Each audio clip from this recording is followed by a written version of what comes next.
telefónica aquí en la mañana de cada día. Es en Skype en realidad, lo hacemos entre todos esta entrevista al doctor Pablo Lemir, director de Medicina Legal del Ministerio Público, quien ya nos acompaña y le queremos agradecer que nos está acompañando aquí en el programa del día de hoy. Doctor, ¿cómo le va? Buen día. Muy buenos días, Chiche. Un saludo a vos y a toda la teleaudiencia. Bueno, queremos aprovechar estos minutos con usted para poder hablar de esta situación que ustedes están recomendando con respecto a los velorios, ¿verdad? Sea o no una persona que haya fallecido, que no sea por el COVID-19, se recomienda no realizar incluso los velorios. ¿Esto es así, doctor, para que nos pueda confirmar y para que nos pueda ampliar un poquitito este panorama que vamos a tener a partir de ahora? Sí, es así, Chiche.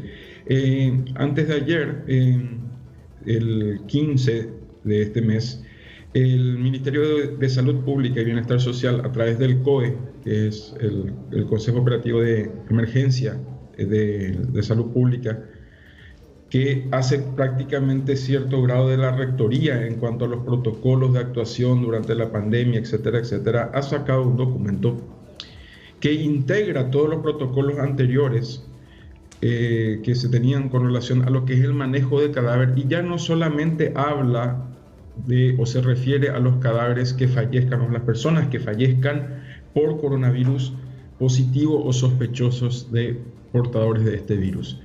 Ya se refiere en general a todos los fallecimientos que ocurran durante la pandemia.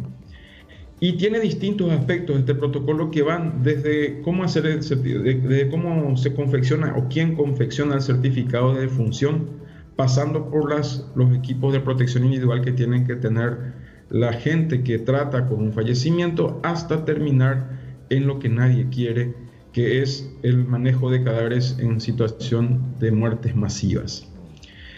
Lo que la población tiene que comprender, y que es, digamos, el ASTRAC, las tres reglas básicas que se tienen que comprender por parte de toda la ciudadanía de este protocolo, son: 1.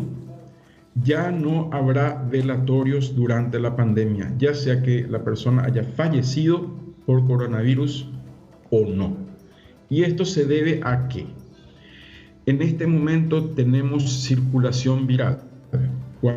Cuando el doctor Mazzoleni menciona en cualquiera de sus Twitter, como el de anoche, por ejemplo, 6 sin nexo, lo que nos está diciendo es: hay circulación viral. El virus está en la calle, ya está en cada uno de nosotros.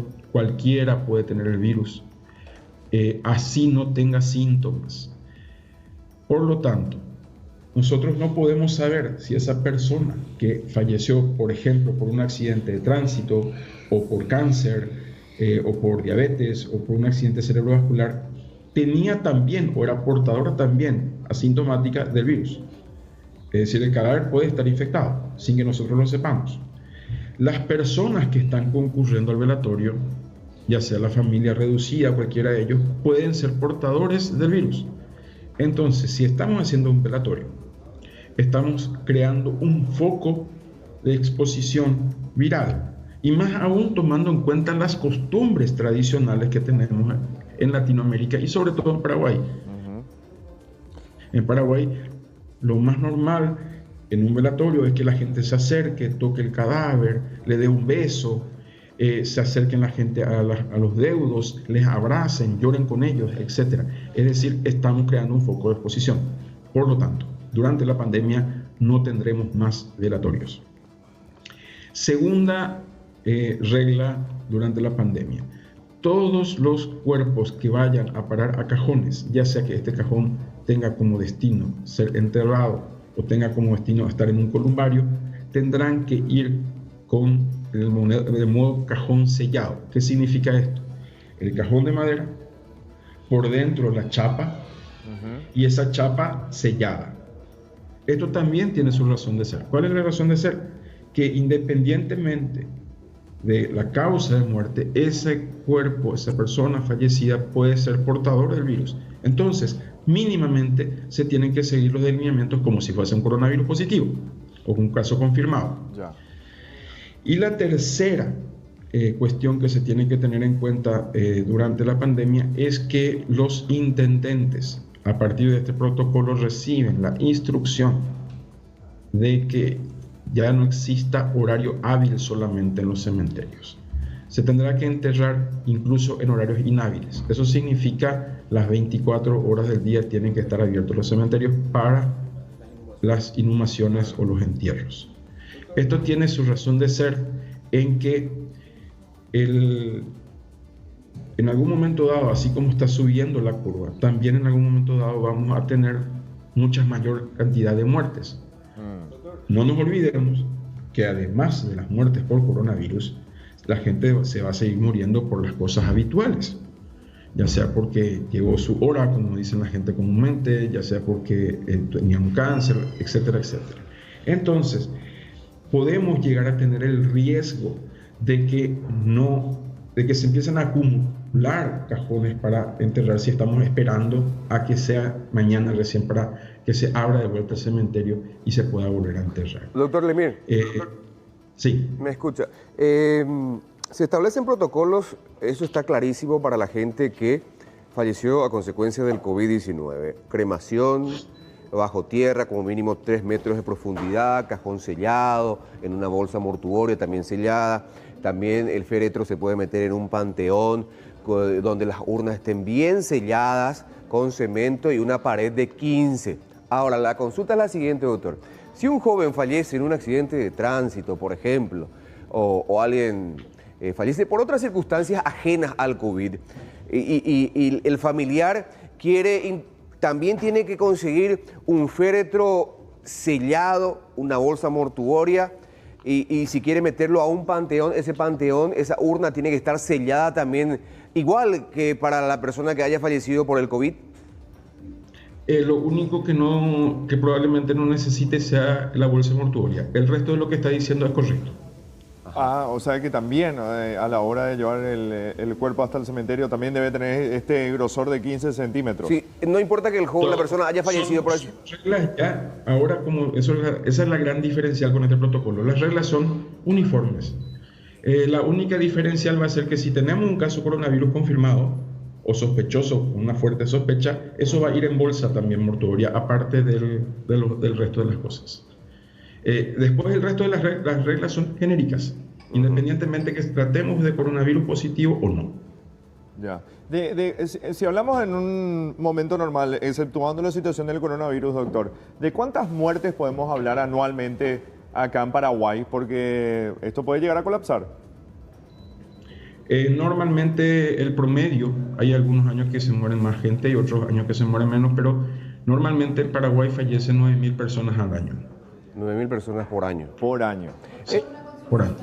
Se había hablado también de implementar en terrenos baldíos algunos espacios como para hacer fosas en cuanto a cuando hayan casos ya se presenten más muertes, cuando la curva llegue a su pico máximo y demás. ¿Esto sigue en pie? ¿Se llevó a cabo algún tipo de trato con esto?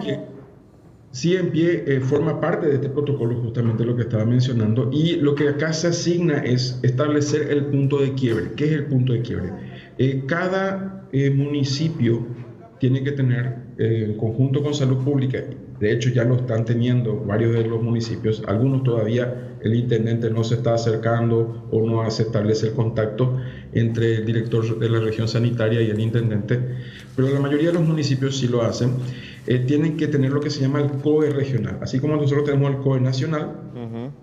En Salud Pública tiene que haber un COE regional. ¿Qué es lo que hace el COE regional? Ellos determinan su punto de quiebre. El punto de quiebre es cuánto es la capacidad que tienen ellos de poder responder de la manera normal y tradicional a la cantidad de fallecidos en su zona.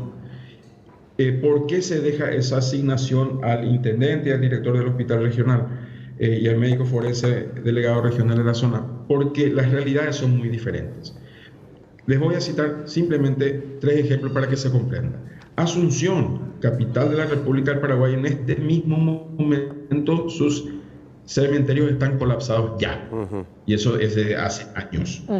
Es decir, si vos no tenés un lote propio y sos asunceno, lo más probable es que no te entierres en Asunción.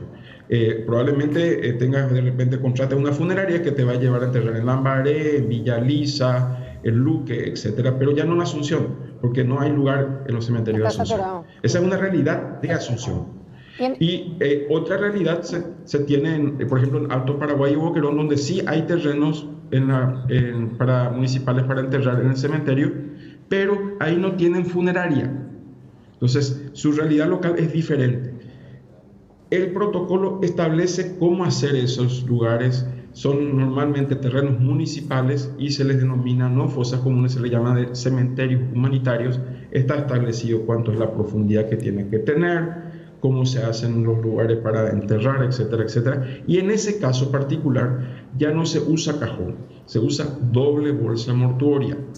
Y se prescinde del cajón por una cuestión de que justamente si estás colapsado, claro, no va a haber tiempo de conseguir un cajón. No va a haber tiempo de hacerlo. Exactamente. Doctor, y última preguntita de mi parte. En cuanto a las bolsas mortuorias, ¿verdad? Nosotros tenemos el fallecimiento de un familiar y tenemos que en algún momento encargarnos de ese cuerpo. Las bolsas mortuorias nos provee el lugar donde... O sea, las funerarias. La funeraria, pero en este caso si tenemos...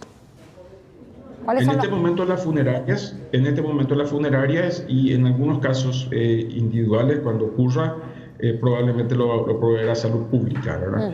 Pero en este momento la funeraria es la que lo hace. Ahora, doctor, se está sabiendo de noticias, por ejemplo, que algunos municipios, en el afán de establecer nuevos cementerios, incluso tienen intenciones de comprar inmuebles en cercanías de cursos de agua. Eso no se permite. Si es para un enterramiento masivo, lo que se recomienda es que no esté cerca de, no cursos de agua necesariamente, cerca de pozos, es decir, de donde se absorbe el agua para el consumo humano. Pero no por el hecho de que sea coronavirus positivo o no. Esa es una regla genérica para todos los casos de que se hacen enterramientos masivos. Porque el problema no es el coronavirus, el problema es que normalmente cuando se produce una descomposición de un cuerpo se generan un montón de efluentes, de fluidos que sí pueden ser contaminantes. Es de la misma lógica que nosotros, si fuésemos un país racional, no tendríamos que tener un lugar de depósito de basura cerca de un pozo de agua, ¿verdad? Claro, porque muchas comunidades también se surten de los ríos. Por el lixiviado mismo, ¿se entiende? No es porque el coronavirus sobreviva y después pueda entrar en el agua y después me contagie tomando agua, sino por el lixiviado mismo. Doctor,